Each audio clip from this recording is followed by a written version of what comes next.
ang madilim na landas ng droga. Magandang araw sa ating lahat.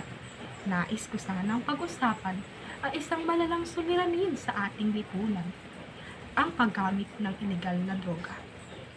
Sa panahon natin ngayon, patuloy na lumalaganap ang paggamit ng droga na sumisira hindi lamang sa buhay ng mga gumagamit kundi pati na rin sa kanilang pamilya at lipunan.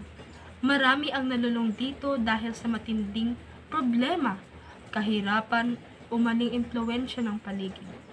Ngunit sa halip na maging solusyon, lalo lamang nitong nilulubog ang tao sa mas madilim na hinaharap. Ang droga ay hindi kailanman magiging sagot sa anumang suliranin. Ito ay isang lason na unti-unting sumisira sa ating isipan, pangarap at kinabukasan.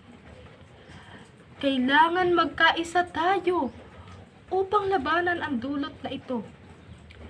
Bilang kabataan, huwag tayong magpadala sa tukso ng bisyo.